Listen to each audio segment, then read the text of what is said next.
Si t'es pas passionné et si t'es pas OK pour y consacrer 10 ans, je pense qu'au bout d'un an, il faut pas juste attendre d'avoir la bonne idée parce qu'en fait, elle viendra jamais toute seule. Le futur de Synapse, c'est surtout l'international. On est déjà présent dans 7 pays, Espagne, Italie, Royaume-Uni, Allemagne, US et Japon. On a quand même la particularité d'avoir en client aussi des institutions, puisqu'on a le ministère de la Santé en client et on a l'Agence nationale de sécurité du médicament. Bienvenue dans ce nouvel épisode de Health Tech in Progress, le podcast qui fait tomber les barrières pour entreprendre dans la Health Tech. Je suis Meriadec Guignard, pharmacien entrepreneur, et je te propose de venir avec moi rencontrer les aventuriers qui font la santé de demain. À travers les échanges que j'aurai avec eux, tu découvriras des parcours, des histoires et des personnalités qui t'inspireront pour entreprendre dans la Health Tech. Chaussez les crampons, prenez les piolets et partons à la découverte de ceux qui feront la santé de demain.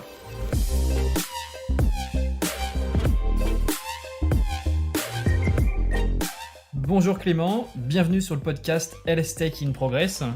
Donc je dois te dire avant de commencer, ça me fait très plaisir de t'avoir sur le podcast parce qu'avec Synapse, vous aidez les pharmaciens et vu que je suis pharmacien, forcément ça me fait plaisir de t'accueillir. Donc on est parti pour 30-40 minutes d'échange. Et pour commencer, la question classique évidemment, est-ce que tu peux te présenter et présenter ton parcours avant qu'on parle de Synapse ? Bonjour Maladec, moi ça me fait très plaisir d'être là également. Donc moi c'est Clément Gers, je suis pas pharmacien, je suis un médecin qui s'est égaré du côté de la pharmacie, on va dire. Donc je suis médecin de santé publique. J'ai fait un petit peu trop d'études. J'ai fait aussi de l'informatique médicale pendant mes études. Et puis après, je suis parti en Californie, continuer à faire de la recherche en informatique médicale et faire la Business School de Stanford. Et à mon retour, j'ai choisi de fonder Synapse en France et non pas en Californie où je vivais à l'époque. Donc Synapse Médecine, dont la mission est de permettre à tous d'accéder à une information fiable et utile sur les médicaments. Donc on y reviendra, mais on essaie globalement d'aider les médecins dans les activités de prescription, les pharmaciens dans les activités de délivrance et les patients quand il s'agit d'avoir de l'information sur leurs médicaments. Qu'est-ce qui t'a poussé à vouloir faire ce double diplôme, ce double cursus médecin de santé publique après avoir fait tes études de médecine ? Alors, il y a eu vraiment un moment clé. Donc j'ai choisi de faire de la santé publique parce que j'étais intéressé par plein de choses et j'avais envie de continuer à vraiment à pouvoir m'ouvrir entre guillemets toutes les portes, etc. Donc je me voyais pas choisir une spécialité médicale à ce moment-là. Mais bref, une fois arrivé dans mon internat, à un moment donné, un week-end, par simple curiosité, je suis allé à ce qu'on appelle un hackathon. Un hackathon, normalement tout le monde connaît, mais je redéfinis pour ceux qui auraient raté un truc. Un hackathon, c'est globalement des événements qui sont souvent sur un week-end et sur lequel en fait des gens qui se connaissent ou pas d'ailleurs viennent. C'est le hackathon que tu as fait avec Sébastien Letellier. Exactement. Ok, oui, donc je l'ai déjà eu sur le podcast dans l'épisode 8. Avec Hacking Health, voilà, donc c'était à Strasbourg, je connais bien Sébastien et donc voilà, c'est un petit peu grâce à lui tout ça.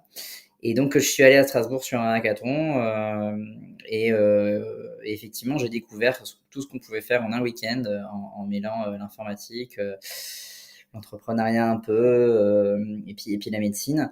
Et je suis revenu à cet événement en me disant mais en fait c'est ça que je veux faire parce que c'est dingue ce qu'on vient de vivre en un week-end et donc j'ai envie de mener des projets en e-santé et dans le domaine de l'informatique médicale.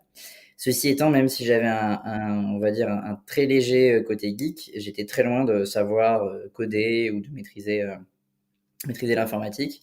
Et donc je me suis dit si à un moment donné je veux faire des projets là-dedans, il faut que j'y comprenne quand même quelque chose, un minimum on va dire. Et donc c'est comme ça que je me suis lancé dans un master en informatique médicale. D'accord, ok. Donc tu as fait médecine, santé publique, informatique médicale, Stanford aussi. J'ai cru comprendre qu'à Stanford tu faisais de la recherche plus business school. C'est ça. En fait, je rêvais d'aller à Stanford pour Ok. plein de raisons. Du coup, j'avais littéralement zéro connexion là-bas. Donc j'ai fait la bonne vieille technique, j'ai envoyé 50 cold emails, ou même peut-être plus. Ok, pour trouver, pour pouvoir y aller. Ouais, pour trouver en fait un labo de recherche qui voulait bien m'accepter. La chance c'est que c'était mon choix numéro un, l'équipe dans laquelle je rêvais d'aller parce que c'était vraiment sur mes thématiques de recherche qui m'a répondu. Pour la petite histoire, ils m'ont répondu, j'avais envoyé genre 3 ou 4 emails, ils me répondaient pas, je sais pas pourquoi un jour ils ont fini par me répondre et c'était genre à 48 heures de la date limite pour moi administrative pour déposer mon dossier, mon truc, etc. Donc j'ai monté tout ça, bref, dans le stress. Mais j'ai réussi à partir là-bas, du coup, un peu moins d'un an pour continuer ce que je faisais à l'époque c'était de la recherche en informatique médicale sur la thématique du médicament. Donc voilà, Tu restes dans la thématique finalement avec Synapse. exactement. Et puis, Synapse n'était pas encore créé à l'époque, mais c'était les prémices. Et D'accord. puis, en fait, dans le même temps, j'avais candidaté pour faire une année à la Business School de Stanford. Voilà, et en fait, j'ai été accepté dans le même temps. Donc, j'ai réussi à faire coup double. Mais ça s'est bien combiné tout ça. Ok, d'accord. Donc, ouais, il y a déjà une démarche entrepreneuriale pour aller dans cette école. Parce que j'avais cru comprendre que les grandes écoles américaines, fallait y aller sur dossier, il fallait des recommandations, etc. Alors que toi, t'es rentré, t'as défoncé la porte pour rentrer dedans, quoi. Ouais, alors effectivement pour la Business School de Stanford, alors j'ai fait un programme qui à mon avis, en fait quand on est médecin quand même, à mon avis, ça ouvre quand même pas mal de formations supérieures. Puis ils étaient très portés sur l'international, donc ils avaient envie d'avoir des étudiants européens. Mais j'ai fait effectivement des lettres de reco, etc. Et notamment pour revenir sur Hacking Health, c'est pas Sébastien qui m'a fait une lettre de recommandation, mais c'est le fondateur d'Hacking Health. Je lui en avais demandé une, donc Hacking Health m'a bien suivi, m'a bien aidé. D'accord, ok. Et avant de repartir plus sur Synapse, sur ce que vous faites en profondeur, etc., je voulais juste savoir si le Hacking Health Camp que tu as fait, ça a été le déclencheur de Synapse ou le déclencheur de tes velléités, de tes ambitions entrepreneuriales. Non, ça a vraiment été le déclencheur de l'entrepreneuriat. J'avais bossé sur plusieurs sujets pendant ce hackathon. Il y en avait un autour du médicament, mais c'était vraiment très très très très très loin d'être Synapse. Et en fait, ça m'a juste donné envie d'entreprendre et surtout, et on y reviendra, parce que je sais que tu vas me demander des conseils à un moment donné, je crois. Et, C'est classique dans ce genre de podcast, voilà. en effet. Mais ce que ça m'a vraiment impulsé, c'est le fait de se dire, on peut faire des choses. Il faut faire des choses, quoi. À un moment donné, il faut arrêter de rester assis et juste de se dire tout ce qu'on pourrait faire ou de chercher la bonne idée ou je sais pas. Il faut se lancer sur quelque chose et itérer. Ça m'a vraiment donné l'impression. Enfin voilà, cette idée de se dire si en un week-end on peut sortir des mini produits ou des proof of concept, etc. Maintenant, faut y aller. Et juste une petite dernière question par rapport à ça. Tu n'as jamais eu envie de devenir généraliste, de devenir chirurgien ou quelque chose comme ça après avoir fait des études de Si si. médecine, ce qui est souvent plus classique que d'entreprendre? Ouais, c'est une bonne question. Ça a pas du tout été un choix si simple. Moi, j'ai un père et une sœur médecins. La médecine générale me tentait vraiment beaucoup. Ce qui me faisait un petit peu peur, c'était l'exercice très solitaire du métier. Je me voyais pas m'installer tout seul dans un cabinet et pas travailler en équipe. J'avais vraiment envie de travailler en équipe. J'ai fortement hésité aussi à faire de la médecine d'urgence et ou de la gériatrie. J'aimais vraiment bien ces deux disciplines. Et donc en fait, je me suis lancé sur la santé publique en me disant, au pire, si ça me plaît pas, je ferai ce qu'on appelle un droit au remords, un droit de changer de spécialité au bout d'un an ou d'un an et demi, et je repartirai en médecine générale. Et le fait est que ça m'a vachement plu, donc je suis resté. Mais je me suis vraiment posé pas mal de questions parce qu'effectivement, c'est pas le choix, on va dire par défaut. Et en plus, on n'est pas du tout pendant nos études de médecine, même je crois de nos études de santé en général, on n'est pas du tout exposé à l'entrepreneuriat et à ce type de carrière. Ouais, c'est des petites questions que je pourrais te poser à la fin. Je sais que c'est une thématique que j'aime bien traiter, c'est de savoir comment on pourrait mieux sensibiliser les étudiants en santé aux thématiques entrepreneuriales, business, Et ben ça, management, c'est un de innovation. mes combats, donc on pourra en parler, ouais. Ok, on pourra en reparler en fin d'épisode, il n'y a pas de souci par rapport à ça. Et donc maintenant, est-ce que tu peux nous présenter plus en profondeur Synapse? Parce que je sais que vous travaillez sur plusieurs verticales. Vous avez des verticales médecins, pharmaciens, hôpital, patients aussi maintenant. Est-ce que tu peux nous décrire un petit peu le spectre, le scope de Synapse? Ouais, avec plaisir. Donc, comme je l'ai dit, vraiment, notre mission chez Synapse, ça a toujours été et ça l'est toujours, de permettre à tous l'accès à une information fiable et utile sur les médicaments. Et donc, il y a le mot tous qui arrive très vite, d'où le fait que on adresse à la fois les médecins, les pharmaciens et les patients. Pourquoi on fait ça? De base, on fait ça parce que, je le rappelle, parce que encore trop peu connu comme sujet. Rien qu'en France, le fait de mal utiliser les médicaments, c'est 130 000 à 150 000 hospitalisations évitables par an et entre 15 000 et 30 000 décès chaque année. D'accord, et je crois que par rapport à ça, c'est quoi? C'est 40 à 70% qui seraient évitables? C'est dur à juger, mais une très forte proportion est évitable, ouais, largement au-dessus de 50%. Et donc, pour bien préciser hein, à tous les auditeurs qui sont pas de la santé, c'est pas forcément que les gens se trompent, hein, c'est pas une erreur du pharmacien ou une erreur du médecin, voilà, c'est juste qu'en fait, c'est compliqué de bien utiliser les médicaments. Il y a besoin de plein d'informations, il y a les patients sont de plus en plus chroniques entre guillemets, ça veut dire qu'ils ont de plus en plus de maladies chroniques, des diabètes, etc. Donc de plus en plus de médicaments. Et quand on voit le patient soit 3 minutes au comptoir, soit 15 minutes de consultation, c'est pas forcément évident d'avoir le temps de revoir son ordonnance à fond. Et donc voilà, donc le constat de base chez Synapse, c'est qu'il y a cette problématique qui existe pour de vrai, donc avec des gens qui décèdent malheureusement, des gens qui sont hospitalisés, basé sur le fait que c'est très complexe aujourd'hui de bien pratiquer la médecine et la pharmacie là-dessus, parce qu'il y a beaucoup de médicaments, les patients sont, on l'a dit, complexes. C'est une tendance qui s'accentue. Et puis l'autre constat, c'est que globalement, les médecins, les pharmaciens et les patients sont pas très satisfaits des outils qu'ils ont à leur disposition pour prescrire, pour délivrer, pour avoir de l'information sur les médicaments. C'est souvent des solutions des solutions logicielles qui ont 20 ans, qui n'ont pas beaucoup évolué. Je peux confirmer. Voilà, il y a des alertes partout, c'est l'enfer, etc. C'est pas du tout user-friendly. Et puis, ouais, ça n'a pas été pensé pour vraiment pour la pratique quotidienne. Donc, on s'est dit, il y a ce problème vraiment épidémiologique presque. Hein, il y a des gens qui meurent. En plus, les gens sont pas satisfaits de ce qu'ils veulent, de ce qu'ils ont. On peut essayer de faire quelque chose. Donc, on est une boîte vraiment technologique parce qu'on adresse le problème que je viens de te dire là de deux manières. La première chose, c'est que vraiment, la façon dont on a de générer de l'information, hein, en gros, à la base de tout ça, il faut quand même être capable de donner la bonne information à un médecin ou un pharmacien ou à un patient.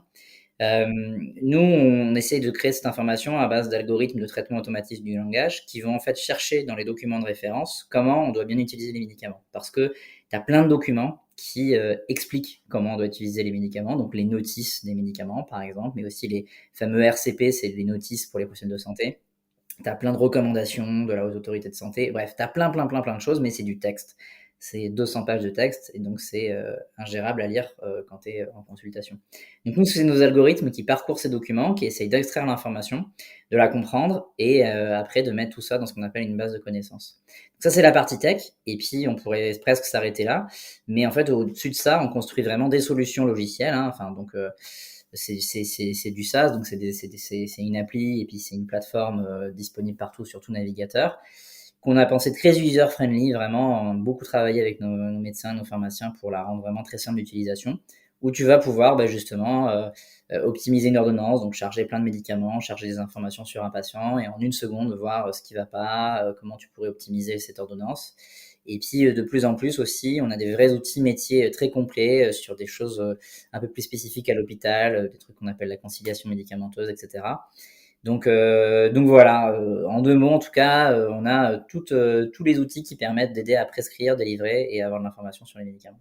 Comment t'expliques que personne n'ait voulu tacler ce problème-là plus tôt? Parce que j'ai lu là, très récemment que dès 2000, l'OMS mettait un gros warning là-dessus en disant que résoudre des problèmes de non-observance thérapeutique, ça serait encore plus efficace que de trouver des nouveaux traitements pour traiter des nouvelles pathologies.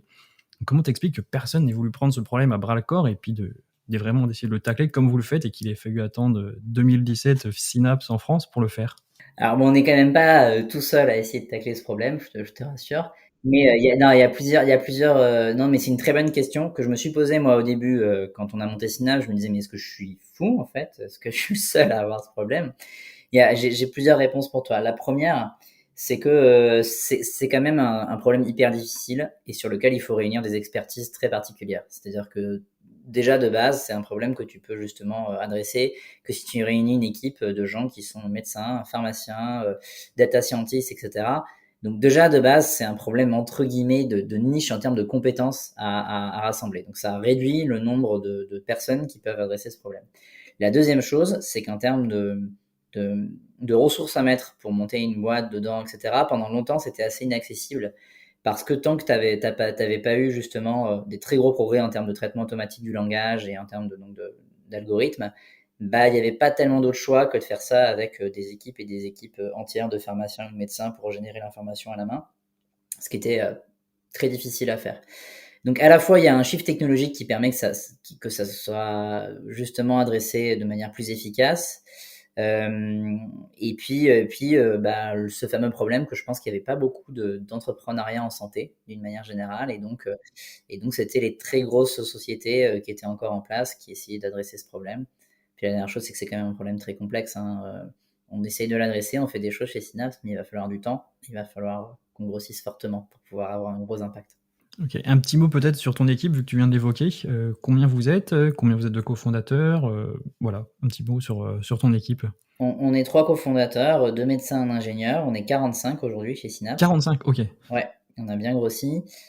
Pour te donner une idée, on a encore une boîte très tech. Tu as 2 tiers de ces 45 personnes qui sont soit du médical, soit de la data science, soit des développeurs. Donc voilà, on a une belle équipe de data scientists, une belle équipe médicale. On a agréé maintenant stage d'internat, donc en plus on a des internes en médecine, des internes en pharmacie. Ah oui, d'accord, ok. Ça, c'est pas mal du tout, ça, c'est même Ouais, très c'est bien. très sympa. C'est très sympa et je pense qu'ils apprennent plein de choses. Donc ça rejoint un peu mon combat, Donc tout le monde, justement. tout le monde va vouloir aller au CHU de Bordeaux pour faire son stage d'internat chez Il y a Synapse. une petite file d'attente pour prendre le Synapse en stage, ouais. Ok. Ça fait plaisir. Et donc le reste de l'équipe, c'est sur des fonctions un peu classiques. On a des équipes au marketing, au business, au support, au réglementaire, beaucoup, parce qu'on est un dispositif médical. Et voilà. Maintenant, on va passer sur une petite partie challenge. Tu as évoqué énormément de thématiques que vous traitez. Donc déjà, avec quelle thématique vous avez commencé et quelle est la première action que tu as fait quand tu as décidé de lancer Synapse? Alors la toute première thématique qu'on a traitée, c'était vraiment un micro use case entre guillemets, c'était celle des interactions médicamenteuses. Donc les interactions médicamenteuses, c'est ce qui se passe quand deux médicaments sont pris en même temps et se potentialisent ou justement s'inhibent, bref, qu'il y a une action d'un médicament sur un autre. Et donc on avait une petite barre de recherche et puis tu rentrais deux ou trois médicaments et tu avais des informations sur ces interactions médicamenteuses. Et donc la première chose qu'on a fait, c'est le mettre, dès qu'on a eu quelque chose d'à peu près utilisable qui tenait avec des ficelles et qui était très très moche à voir, on l'a mis dans les mains d'utilisateurs, donc de médecins, de pharmaciens, pour avoir du feedback et pour itérer en fonction de ce qu'ils nous disaient. Et depuis, on a gardé la même philosophie, c'est-à-dire que dès qu'on fait quelque chose, enfin même maintenant, on crée les choses avec les utilisateurs cibles et on le met le plus vite possible dans la main des gens et on itère, on itère, on itère. Et donc, ouais, c'est la première chose que tu as fait. Et t'as pas été trop embêté par le fameux cytochrome P450 qui revient tout le temps dans toutes les interactions médicamenteuses? Bon, si, les interactions médicamenteuses, c'est l'enfer, mais bon, encore une fois, on était quand même, je t'ai dit, on est deux médecins, un ingénieur à l'origine de Synapse. Mon cofondateur médical, Louis, il est pharmacologue, donc il faisait des interactions médicamenteuses toute la journée, donc on savait où on mettait les pieds. Donc, et juste du coup, pour revenir sur cette première action, quand tu as décidé, la toute première chose, je veux dire, le premier acte que tu as fait, est-ce que tu as fait un PPT, est-ce que tu as pris une feuille, un crayon et tu as écrit les grandes lignes de Synapse? Ben non, on a fait du code, hein. Directement? Bah, en fait, on savait pas qu'on montait une startup. C'est-à-dire que vraiment, on s'est pas réveillé un matin en disant on monte une boîte. On a dit on a ce problème sur les interactions médicamenteuses. On va essayer de faire un petit soft, un petit site qui va y répondre. Et donc du coup, on a commencé par coder un petit truc et puis après, comme c'était cool, on l'a mis dans les mains des utilisateurs jusqu'au jour où des gens ont voulu payer pour. Et donc c'est à ce moment-là qu'on s'est dit oulala, mais pour faire une facture, faut avoir un cabis, non? Pour un cabis, il faut une boîte. Et on a monté une boîte.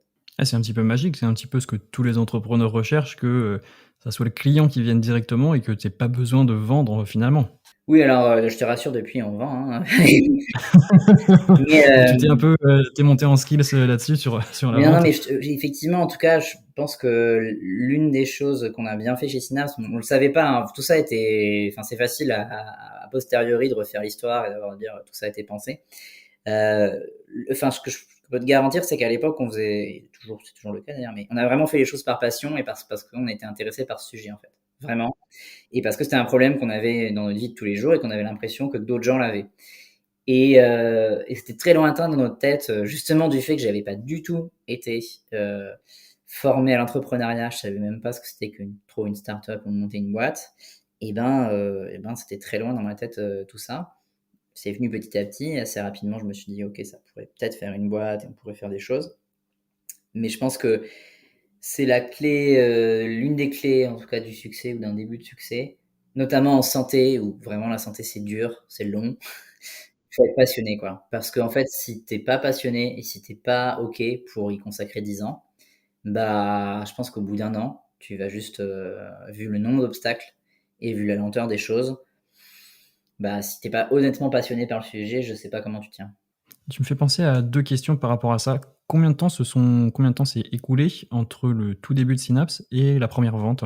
Bah, je te dis la première vente, on a j'ai envoyé un devis, la boîte était même pas créée. C'était quand? En C'était, 2018-2019? 2017. Directement? OK, d'accord, c'était très tôt finalement après les C'était très, débuts. très tôt. Donc voilà, après, il s'est écoulé beaucoup plus de temps après la deuxième vente. Normalement, on dit que c'est l'inverse, ça diminue petit à petit. Bah, je sais pas, c'est particulier. Quand même, encore une fois, la santé, c'est particulier. Ça dépend de comment les choix que tu fais. C'est-à-dire que quand même, nous, cette première vente, elle n'était pas forcément représentative de ce qu'on allait vendre derrière, etc. Tu vois, c'était quelque chose d'assez opportunistique. On a eu l'opportunité de répliquer ce genre de deal derrière, mais ça comportait une partie de prestation, tu vois, et un peu de développement à façon. Et on a fait un choix assez fondateur de dire on fait pas ça, nous, on veut vraiment ne vendre que notre produit, que sur du revenu récurrent. Donc tant pis, on va vraiment investir dans le produit, on va accepter le fait que ça va être compliqué et long, mais on ne cède pas aux sirènes d'aller faire un peu, d'aller chercher du boulot un peu en moitié consulting, moitié service, etc. Ce qui est assez facile, enfin c'est facile, ce qui se fait pas mal en informatique et en software, mais on est resté fidèle au fait de vouloir que chaque centime provienne de notre produit. OK, d'accord. J'ai une autre question très intéressante et là, celle-ci, je pense qu'elle va vraiment intéresser les auditeurs qui sont souvent issus de filière santé. Tu viens de dire que, bah, quand tu as commencé, tu y connaissais rien du tout en entrepreneuriat. Comment tu as fait pour monter en compétences, rapidement? Autrement peut-être que par la pratique? Alors, pour être honnête, quand même, la business school de Sandford m'a bien aidé, notamment sur la partie finance. Et dans les faits, il y a rien d'inaccessible, mais ça m'a permis de lever un peu une inhibition qu'on peut avoir quand on a fait juste de la santé, de se dire, «Oh là là, tout ça, c'est trop compliqué» ou «Ouh là là, je suis pas formé, donc j'y connais rien». J'ai surtout pu, du coup, travailler avec d'autres gens, tu vois? À la business school de Stanford, les gens, ils venaient de plein d'autres filières et te rendre compte qu'en fait, bah, un fichier Excel financier, une fois qu'on te l'a expliqué une fois, franchement, quand tu as fait des études de santé, tu es largement capable de comprendre, un fichier Excel. Et donc, voilà, donc ça m'a vraiment enlevé cette inhibition de se dire, «C'est pas à ma portée». Et puis après, j'ai lu pas mal de choses. Moi, je peux recommander vraiment, si j'ai une source d'information à recommander, c'est le blog de Paul Graham. Paul Graham qui est fondateur de Wix. C'est le gros entrepreneur, il me semble, il est cité un peu partout. Ouais, C'est Y Combinator, c'est mais ça? c'est pas pour rien qu'il est cité partout. C'est le mec qui a créé Y Combinator, qui est le plus gros incubateur de start-up à San Francisco. Et quand vous tapez Paul Graham, donc Paul comme Paul et puis Graham, Graham, dans Google, son site sort tout de suite. Et il a fait des essais, en fait. C'est des petits textes qui prennent entre 10 et 20 minutes à lire sur plein de sujets de comment on monte une boîte. Et ça a pas pris une ride. Et vraiment, c'est rien qu'avec ça, déjà, il y a un truc à lire, c'est ça. Bah, ça, c'est très intéressant et ça va, je pense, aider beaucoup les auditeurs qui vont nous écouter. Une autre question sur un autre gros challenge, parce que on comprend bien que derrière, Synapse, il y a quand même un énorme challenge technologique et je sais que j'ai eu l'occasion de travailler un petit peu pour Fast. Est-ce que vous utilisez, des bases de données développées par Fast? Est-ce que vous utilisez déjà des bases de données ou est-ce que vous développez tout de votre côté? Alors, je connais bien Fast, on fait leurs webinaires et on fait leurs formations. C'est super ce qu'ils font. Tu m'as peut-être vu du coup, présenter le dernier webinaire. Peut-être, ou en tout cas pas moi, mais des gens de mon équipe probablement, oui. En tout cas, à ma connaissance, on n'utilise pas de base de données de Fast, désolé, mais Non, moi je travaille pas pour eux, du coup j'ai animé pour eux, mais c'était une question. mais on utilise d'autres bases de données. Alors longtemps, on n'a utilisé aucune base de données et à la limite, on n'aurait pas forcément besoin puisqu'on construit tout nous-mêmes à partir du texte. Ceci étant, on a un partenariat très solide avec Teriac, qui est une base de données, faite par des pharmaciens justement. Et voilà, c'est un partenariat assez sain. On utilise certaines de leurs données. On essaie de les aider aussi sur certains sujets. Et puis à l'international, on commence à utiliser pas mal de bases de données, que ce soit allemandes, UK, américaines. Parce que je sais que justement, il y a justement le dernier live qui était organisé par FAS, c'était à propos de SNOMED CT. Est-ce que c'est quelque chose que vous utilisez, vous, pour partir à l'international? Oui et non, on en utilise des parties de la SNOMED. Je connais bien la SNOMED. Après, l'un des drames de la SNOMED, c'est qu'elle est très peu utilisée en France. C'est très anglo-saxon comme. Oui, pour l'instant, c'est pas encore validé au niveau des instances nationales. Ils sont encore en phase Ouais, ça fait 15 ans d'observation. qu'ils observent. Donc, je sais pas, un jour peut-être. Mais oui, en tout cas, la réponse courte, c'est qu'on utilise une bonne partie de la SNOMED. Ok, d'accord. Par rapport à tout ça, parce que vous êtes quand même sur, donc comme on l'a dit, sur beaucoup de verticales, est-ce qu'il n'y a pas un risque de perdre le focus quand on est sur autant de branches de l'arbre? C'est une très bonne question et une question qu'on s'est longtemps posée et aujourd'hui sur lequel je pense qu'on a des réponses satisfaisantes. D'accord. Euh, Je veux bien les ouais. entendre. En fait, nous on considère qu'on a un seul produit et d'ailleurs aujourd'hui on a accès à Synapse sur une seule URL. Donc ça c'est vraiment très important, c'est-à-dire qu'on a vraiment en termes tech, en termes product, mis un point d'honneur à pas se disperser et à toujours penser les choses de manière pour qu'elles restent scalables, pour qu'elles restent maintenables et pour qu'il y ait une cohérence. Donc ça veut dire qu'aujourd'hui, ok, on adresse des médecins et des pharmaciens par exemple, mais en fait on les adresse avec un seul et même produit qui est dans app.synapse. La façon dont on gère les choses, c'est que suivant que tu es médecin à l'hôpital, médecin généraliste, pharmacien hospitalier, pharmacien d'officine, en fait, tu vas renseigner ton profil dans Synapse et tu vas pas avoir exactement les mêmes features, les mêmes fonctionnalités qui vont s'afficher dans la plateforme. On va en désactiver certaines, on va en activer d'autres, on va ouvrir des pans entiers de Synapse pour toi, mais ça reste le même produit. Et à l'échelle vraiment de l'architecture informatique, on a tout centralisé et mutualisé avec nos composants qui sont dispositifs médicaux et qui se retrouvent un peu partout. Donc déjà, ça, en termes projet et en termes tech, c'est une vraie absence de dispersion et ça nous aide. Et ensuite, en fait, finalement, l'une de nos forces, c'est d'être présent sur beaucoup de segments. C'est-à-dire qu'aujourd'hui, on est très présent sur le secteur hospitalier avec la conciliation médicamenteuse. On est bien présent sur l'aide à la prescription, en télémédecine et puis même en médecine de ville, maintenant ça commence. On est un peu moins présent sur le secteur des assurances, mais c'est en large partie dû au Covid parce qu'on a un petit peu ralenti nos efforts là-dessus. Mais en fait, chacun de ces segments renforce les autres et ça fait du cross-sell entre les différents segments. Donc nous, la façon dont on voit les choses, c'est vraiment qu'on a une plateforme qui aide justement tout le monde et qui finalement, certes, adresse plusieurs segments, mais avec la même proposition de valeur, avec les mêmes éléments de sécurisation, de gain de temps, avec un seul et même produit. Et donc, on est en fait assez peu dispersé. Ce sont les clients que tu viens de citer, donc hôpitaux, assurances, plateformes de télémédecine. C'est eux qui payent directement pour la solution? Exactement. En fait, on cible pas du tout les professionnels de santé individuels pour l'instant. Donc, un médecin, un pharmacien vraiment à titre individuel, certes, il peut s'abonner à Synapse, mais c'est pas ce qu'on vise et c'est très très très loin d'être le gros de nos revenus. Aujourd'hui, vraiment, oui, c'est les hôpitaux, les mutuelles et les boîtes de digital health en général, dont les boîtes de télémédecine font une grosse partie. Et puis on a quand même la particularité d'avoir en client aussi des institutions, puisqu'on a le ministère de la Santé en client et on a l'Agence nationale de sécurité du médicament. Je sais que j'ai eu déjà Marie-Laure Saillard sur le podcast, donc CEO de Médocteur dans l'épisode 10. Tout à fait, un super Et partenaire. bah, justement, le fait que tu évoques le terme partenaire, comment se formalise ce partenariat tout simplement entre vous et Médocteur, entre vous et une plateforme de télémédecine?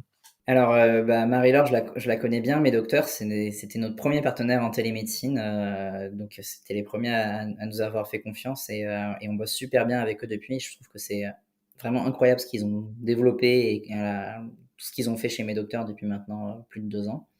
Donc j'utilise le terme partenariat parce qu'effectivement, on n'a pas du tout, nous, euh, un mode où on serait juste une brique technologique sur étagère, hop, voilà, vous intégrez Synapse, vous sécurisez les prescriptions. On est vraiment dans un dialogue avec les équipes de mes docteurs, on se voit plusieurs fois par an, on échange sur nos roadmaps respectives, on fait des case studies ensemble, on voit ce qui ferait sens à pouvoir pousser ensemble, etc. Et c'est comme ça que ça nous intéresse de travailler, c'est comme ça d'ailleurs justement qu'on travaille avec les équipes de Marie-Laure. Et je pense que c'est ce qui fait sens parce qu'il y a tellement de choses à faire dans le domaine de la santé que si chacun reste complètement dans son coin, on va pas y arriver. Donc vous leur fournissez des briques technologiques à intégrer à la plateforme pour la prescription Exactement. notamment? En fait, la plateforme de prescription sur Medocteur, c'est du Synapse. Donc, quand un médecin arrive au moment de finalise sa téléconsultation et veut prescrire sur Medocteur un traitement, et ben, il le fait en fait avec les différents composants Synapse. Il voit un petit logo Synapse, mais il est toujours dans son environnement parce que Medocteur a intégré directement les composants dans sa plateforme. Et du coup, l'ordonnance est sécurisée en temps réel. Ce qui permet à la fois pour les médecins de Medocteur un plus grand confort d'utilisation, un gain de temps. Et puis pour les patients, c'est l'assurance d'avoir des ordonnances qui sont sécurisées et qui sont bien vérifiées. Ok, je crois que je viens d'avoir une épiphanie et que je viens de comprendre le terme du coup synapse, que vous faites vraiment le lien entre tous les acteurs de la santé. Est-ce que c'est un peu ça derrière le nom qu'il y a? Eh ben écoute, je peux te reprendre l'idée. Je sais pas, ça m'a popé comme ça dans la tête. J'ai vu Synapse, j'ai vu les connexions, le fait que vous donniez justement un module prescription à mes docteurs. Il y a quelque chose qui s'allumait dans ma tête quand, quand tu as dit ça.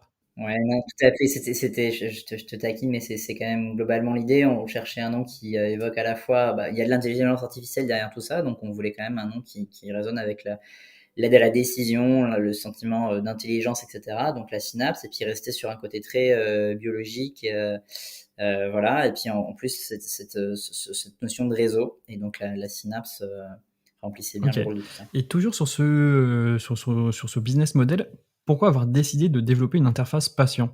C'est ça que j'ai eu un peu plus de mal à comprendre dans votre approche. Quel est l'intérêt pour vous d'adresser directement les patients? Et donc je crois d'ailleurs que vous avez un abonnement premium et un abonnement gratuit pour les patients. Tout à fait. Donc, on a effectivement une app qui s'appelle GoodMed. On a choisi de lui donner un nom particulier. On pourra expliquer pourquoi.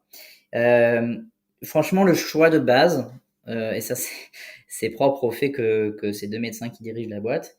C'est parce qu'il y en a besoin pour les patients et que notre but, c'est vraiment de sauver un maximum de personnes et d'aider un maximum de personnes.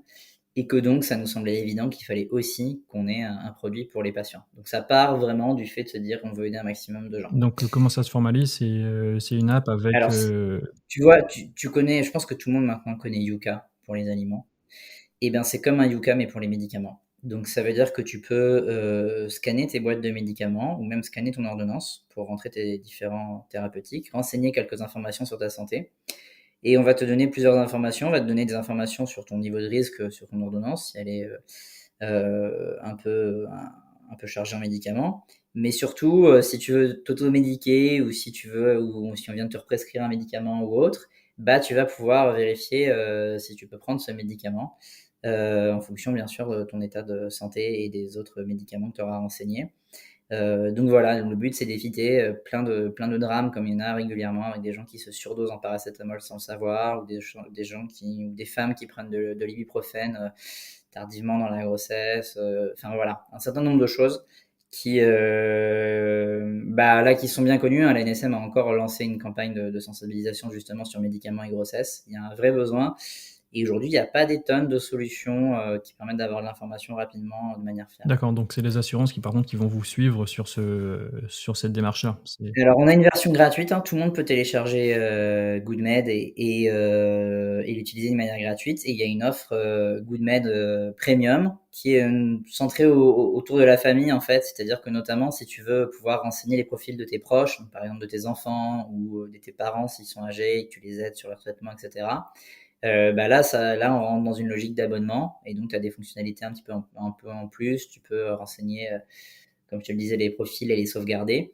Et ça, notre modèle, c'est pas forcément que les gens s'abonnent par eux-mêmes, mais c'est plutôt effectivement que les complémentaires santé le financent pour leurs adhérents. Ok, merci beaucoup pour toutes ces réponses.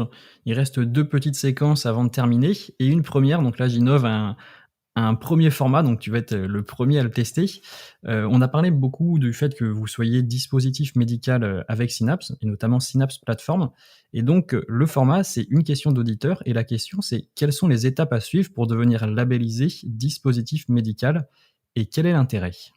Alors, C'est un très gros boulot, de devenir dispositif médical. L'intérêt, je vais répondre tout de suite, c'est que c'est obligatoire de toute façon. Donc, c'est plus j'entends encore maintenant trop souvent des gens qui me disent justement: «Ah mais moi ça m'intéresse pas de devenir dispositif médical». En fait, c'est pas, au libre choix des gens, c'est la loi. Donc en fait, globalement, la quasi totalité des logiciels de santé maintenant sont soumis au fait d'être dispositif médical. Et si tu ne respectes pas la loi, bah, c'est simple, il y a un organisme de contrôle qui s'appelle l'ANSM qui peut venir et qui peut t'interdire de commercialiser ton logiciel. Donc ça, c'est l'intérêt.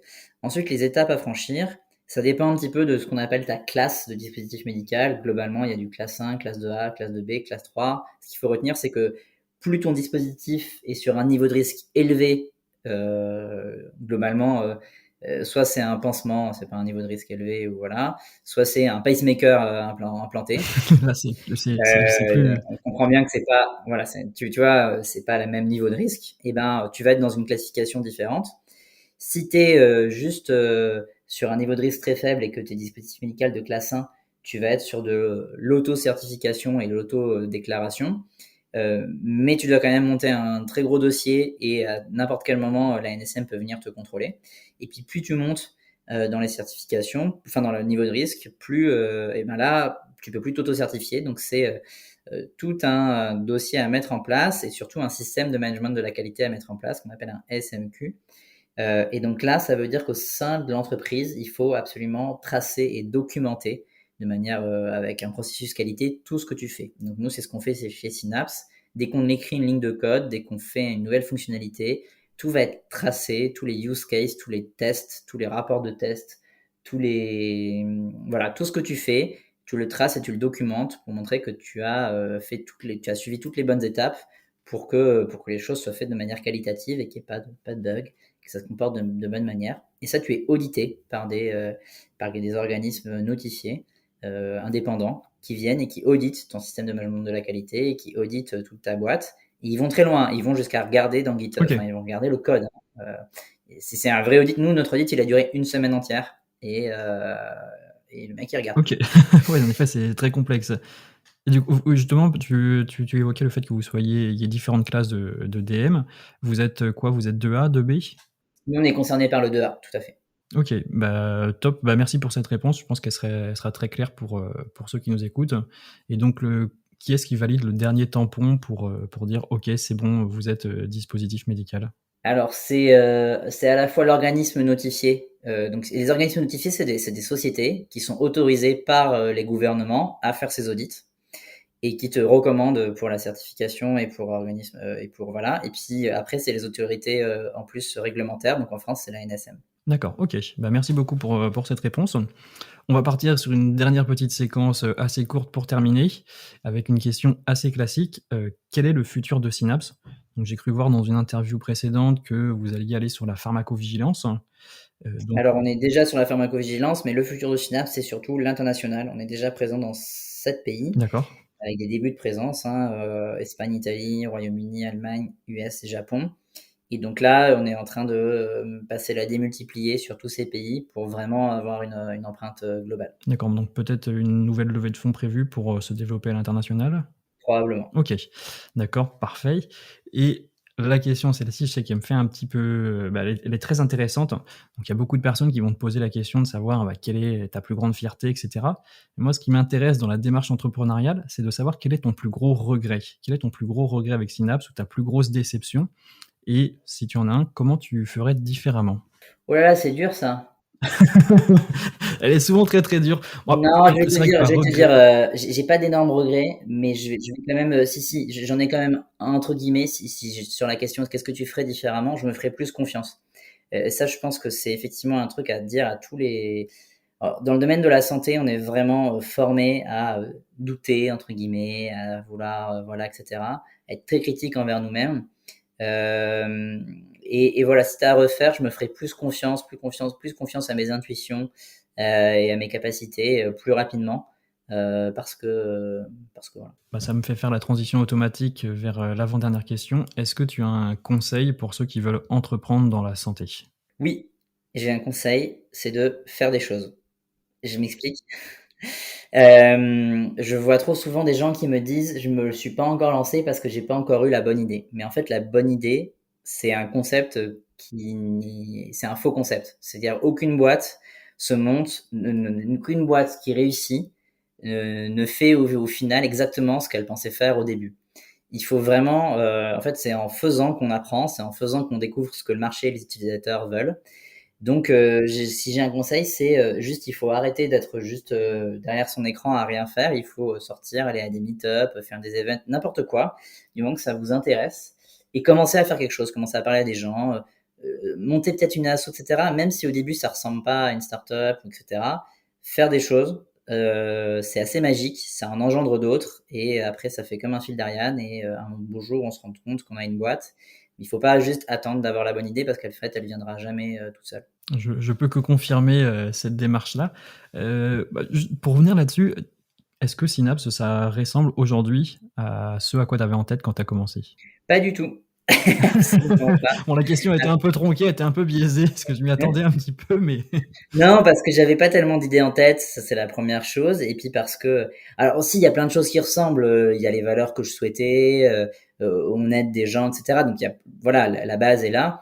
Donc, mais le produit en lui-même, jamais j'aurais pu imaginer qu'on aurait ce produit-là, parce qu'on a itéré beaucoup dessus. Le fait que ce soit intégrable dans des plateformes, c'est vraiment les boîtes de télémédecine qui sont venues nous voir, et on s'est dit ah bah oui bien sûr il faudrait que ce soit intégrable. Enfin il y a plein de choses qu'on a découvert au fur et à mesure, et où jamais j'aurais eu l'idée tout seul dans mon canapé. OK, bah, merci pour ce conseil. Et donc la dernière question que tu attends avec impatience, ma question totem: est-ce que tu as un aventurier, un explorateur préféré qui peut t'inspirer tous les jours à défricher des territoires inexplorés en santé? Eh ben, ça va être une réponse un peu cliché, mais la raison d'être est moins cliché. Moi, ça va être Elon Musk, mais alors pas du tout parce que de Tesla, tout ça, parce qu'il est riche et qu'il a un... Moi, c'est vraiment tout ce qu'il fait du côté de l'espace et de SpaceX qui m'inspire énormément. Je suis un gros passionné d'espace et d'aérospatial. Et Donc tu vas bientôt prendre ton billet pour, Blue Origin ou Virgin voilà, Galactic? exactement. Sauf que j'ai peur en avion, donc je sais pas, on verra. Mais non, non, mais en 2 mots quand même, il est arrivé sur une industrie qui stagnait complètement. Plus personne ne faisait de l'innovation sur des fusées depuis 40 ans. Et juste parce qu'il rêve de coloniser Mars, il s'est lancé dans ce truc complètement gigantesque. Tout le monde lui disait que ça pouvait pas marcher, etc. Et à force d'efforts, etc., il est en train d'arriver à envoyer des gens sur Mars. Et donc c'est quand même un explorateur, parce que je trouve qu'il le fait dans le but d'aller explorer des nouveaux territoires, pour le coup complètement inconnus de l'humanité. Et ça m'inspire beaucoup. OK, merci pour cette réponse. On voit clairement le parallèle entre les entrepreneurs santé et pareil, bah, Musk qui va défricher des trucs Exactement. complètement inexplorés. Bah, merci beaucoup Clément, donc c'est la fin de cet épisode. Merci beaucoup d'avoir accepté mon Merci à toi. invitation. On a duré un peu plus longtemps que prévu, mais c'était vraiment très sympa, donc encore merci à toi et puis bravo pour ce que vous faites avec Synapse. Merci beaucoup. Voilà, c'est la fin de cet épisode de Health Tech in Progress. Merci de l'avoir écouté jusqu'au bout. Et si tu veux soutenir le podcast, n'hésite pas à lui laisser un commentaire ou 5 étoiles sur Apple Podcast. Je suis Mériadec Guignard et je te dis à la semaine prochaine pour continuer notre exploration de l'écosystème Health Tech.